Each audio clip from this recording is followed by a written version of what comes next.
کیونکہ آپ سے کوئی لالچ نہیں اور نہ ان ممبر پر بیٹھنے والوں سے کوئی لالچ ہے۔ پیر کا بچہ پیر بننا چاہتا ہے لیکن عالم کا بچہ عالم نہیں بننا چاہتا۔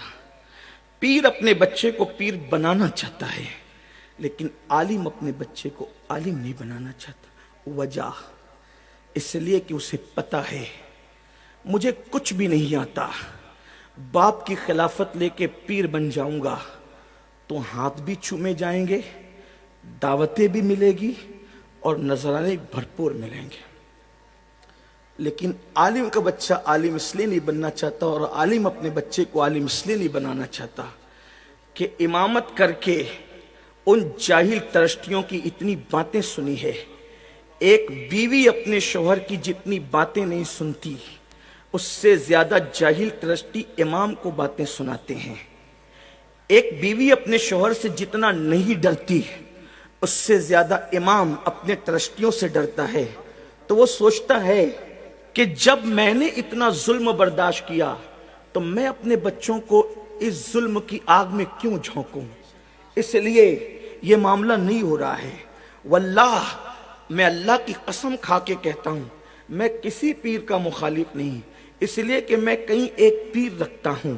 ایک پیر سے تو مرید ہونے کا شرف حاصل ہے اور درجنوں پیر نے مجھے خلافت اپنے کرم سے دے رکھی ہے، اس لیے اتنے مشائخ رکھتا ہوں۔ پیروں کی بے ادبی کو میں گمراہی سمجھتا ہوں، سچے پیروں کی بے ادبی کو سوء خاتمہ کا میں ذریعہ سمجھتا ہوں، اس کا سبب سمجھتا ہوں۔ لیکن آپ سے پوچھتا ہوں اس کے قصوروار تم ہو، تم کہ تم نے ان جاہلوں کو جن کو کلمہ پڑھنا بھی نہیں آتا ان کے ہاتھ تو چومے، لیکن وہ علماء جو تمہاری بچے کے کان میں اذان سے لے کر تمہارے باپ کی نماز جنازہ تک پڑھاتے ہیں تم ان کے ہاتھ نہیں چومتے، تم ان کو اوپر نہیں بٹھاتے، تم تو کہتے ہو یہ دو کوڑی کا مولوی کیا جانے۔ لیکن جانتے ہو جس کو تم دو کوڑی کا مولوی کہتے ہو اسی کو خدا اللہ والا کہتا ہے۔ آپ کیا سمجھتے ہو اللہ والا، آپ جس کو اللہ والا کہیں وہ اللہ والا نہیں ہو سکتا۔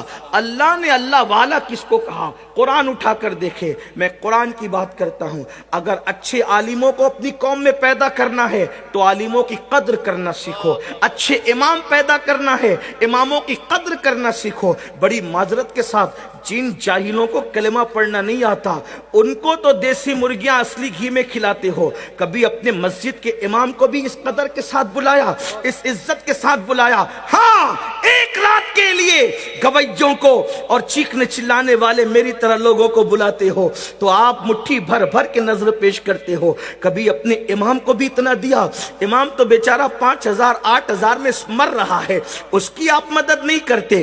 اگر ٹرسٹیان کے دل چھوٹے ہیں تو کیا مسلمان یہ طے نہیں کر سکتے کہ میں جمعہ پڑھنے جاؤں گا تو اپنے امام کے ہاتھ میں حسب حیثیت 100 روپیہ رکھ سکتا ہوں تو 100، 50 رکھ سکتا ہوں تو 50، 500 رکھ سکتا ہوں تو 500۔ اگر ہر مقتدی امام کے ہاتھ میں جمعہ میں رکھیں تو جتنا اس کو مسجد سے ملتا ہے اس کو 10 گنا زیادہ اپنے مقتدیوں سے ملے گا، اور جب وہ خوشحال رہے گا تو وہ بھی چاہے گا کہ میں اپنے بچے کو اچھا امام بناؤں گا، اپنے بچے کو اچھا عالم بناؤں گا۔ لیکن میرے عزیز آپ ایسا نہیں کرتے تو ہمارے پاس اب اچھے عالم ختم ہو رہے ہیں، اچھے عالموں کا فقدان ہو رہا ہے۔ لوگ نہیں پڑھنا چاہتے، ماں باپ پڑھانا بھی نہیں چاہتے، مگر یاد رکھو علماء کی اگر تم عزت نہیں کرتے، میں